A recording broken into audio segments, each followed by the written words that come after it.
est réparé, est ouvert l'hiver comme l'été, et la population du Québec a vu dans ça. Moi, dans le fond, moi, j'étais chez nous, j'étais bien avant, personne ne me regardait. Et dans le conflit du manoir, réellement, je suis tombé sur la place publique comme ça. Et vous savez, ça peut être plaisant par bout tomber sur la place publique, mais souvent, c'est très, très dur. C'est dur pour le moral, c'est dur pour la santé, c'est dur pour tout. Reprenons, M. Malenfant, quelques arguments qui ont été évoqués la semaine dernière. Au moment d'une faillite, on se rend compte qu'il y a des dettes au gouvernement, des impôts, des taxes non payées. Est-ce que dans le public, on peut avoir l'impression que pour Raymond Malenfant, c'est plus facile que pour d'autres citoyens qui, eux, sont obligés de payer leurs impôts ou leurs taxes? Moi aussi, j'ai toujours payé mes impôts, j'ai toujours payé mes taxes.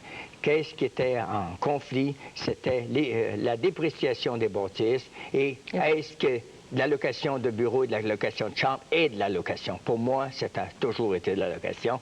Et vous savez, cette cause a été entendue il y a plus de 2 ans. Et on a gagné, là. Oui, là, on a gagné. Mais vous comprenez, après avoir réellement, sur la place publique, là, si vous regardez les journaux de la semaine passée, j'étais quasiment un voleur. Ça tenait plus debout, jusqu'à temps que je gagne. Vous comprenez? Quand tu dis, qui ne... Au Québec, n'a pas de problème d'impôt. C'est seulement que de ça. Moi, je suis... L'impôt, c'est un problème pour tout le monde, évidemment. Il faut les payer, mais... Réellement, mais moi aussi, vous savez... Mais l'image qui a été projetée, encore une fois, peut-être dans l'affaire de Pin-Rouge, ce centre de ski de la Gaspésie, c'est que, bon, les permis environnementaux n'avaient pas été obtenus, il y avait des taxes qui n'avaient pas été payées. C'est pas vrai. Bon. Les permis étaient obtenus. Les taxes, d'abord, il n'y en a pas. C'est tout le contraire de ce qu'on a dit. On est dans plein clos dans le bois, il n'y a aucune taxe. C'est même pas municipalisé, ça fait que tu ne payes pas de taxe quand c'est pas municipalisé. On a dit après ça... Le bord de route, là, pour protéger la route d'eau. Ça ne nous regardait pas, là. On n'a pas dérangé la route. On n'a pas pris la route puis on n'a pas déménagé. C'était un chemin public qui passait là, on est resté avec le même chemin. Vous savez, il s'est dit n'importe quoi. Il s'est dit à part de ça qu'au lieu d'aller à Carleton, je suis allé à Pin-Rouge. Carleton était une montagne de roc qui aurait coûté à peu près 3, 4, 5 millions de plus que l'autre a coûté et c'était pas faisable. On tombait avec une montagne de 300 quelques mètres au lieu de 450 mètres. Vous savez, moi, j'ai engagé des ingénieurs, puis j'ai fait faire une étude avant, complètement indépendante, qui m'ont dit ça se fait pas un centre de ski dans le roc.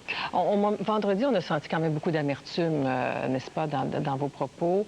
S'il y avait la faute d'un certain nombre de facteurs, bon, les taxes, la récession, les gouvernements. Mais les gouvernements, ils vous ont quand même aidé au cours des années. Oui, où? Madame, au manoir, on a eu une subvention de 2 millions, mais c'était une subvention régionale. C'était un contrat fédéral-provincial régional. Et cette subvention, que ce soit Malenfant, Joe Blow ou n'importe qui, était attachée à la région. Même si on était allé à Rivière-du-Loup réparer une bâtisse, on aurait eu la même subvention. C'est une subvention régionale. Ça ne regardait pas Malenfant, ça ne regardait pas personne. Mais quand j'ai acheté le centre de ski du Mont-Grand-Fond, il y a quelques années, qui était en désuétude, il était brisé tout, je devais avoir une subvention régionale aussi de 1 500 000, puis je réparais pour 3 millions.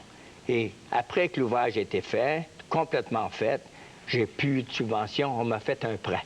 Vous comprenez?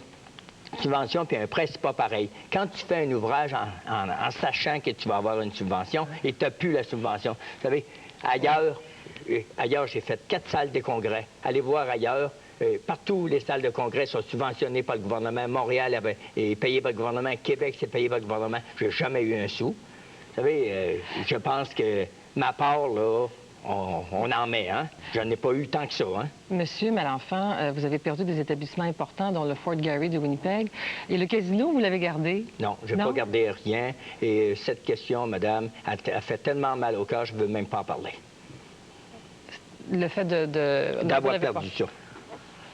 Qu'est-ce qui est plus difficile pour vous? D'avoir perdu de l'argent, d'avoir perdu un Je empire? pense que vous comprenez, non, c'est pas nécessairement ça. Je reste avec plusieurs bâtisses, mais quand tu vois de quelle manière c'est arrivé et que tu vois que tu as travaillé toute ta vie, tout à coup, ça s'écroule comme ça. Et vous savez, je suis un homme. Je suis pas un bloc de pierre et de roc.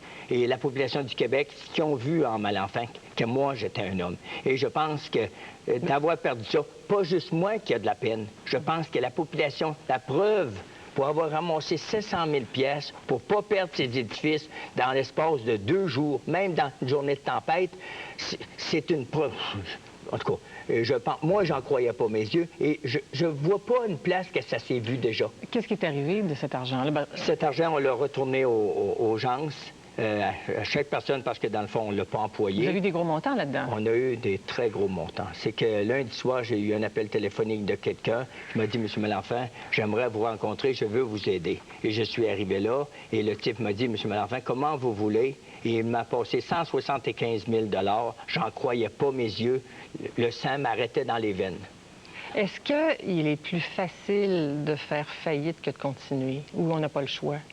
Est-ce que c'est pas trop facile de faire faillite en ce moment au Québec? C'est peut-être facile de faire faillite, mais vous comprenez, madame, on ne fait pas faillite avec autant de bâtisses qui ont autant de valeur. Vous comprenez? Il faut que, je pense qu'au Québec, quelqu'un soutienne le voisin. On a beaucoup d'employés, et nous autres, dans le fond, nos emplois sont très importants. Quand vous voyez quelqu'un qui crée un emploi quelque part comme dans la minerie, n'importe quoi, ça coûte 200 000 à 300 000 par emploi que les gouvernements paient. Chez nous, on n'a jamais une scène pour les emplois qu'on crée. Parce que c'est de l'hôtellerie, c'est dur, et je pense que vous figurez les 2,9 millions qu'on devait avoir. Ça a fait quasiment un scandale de la province. Si on les avait eu, les 2,9 millions, aujourd'hui, pensez-vous qu'on serait dans la position qu'on est là? Est-ce que ça se peut que, si vous vous remettez de ça, que vous remettiez plus à vos créanciers que ce qui est promis, le 40 sous, rien que pour l'honneur?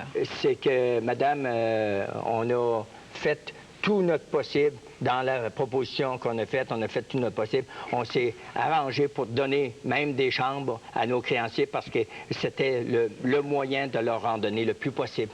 Raymond Malenfant, merci de cette Merci, madame. Merci. Merci. Au revoir.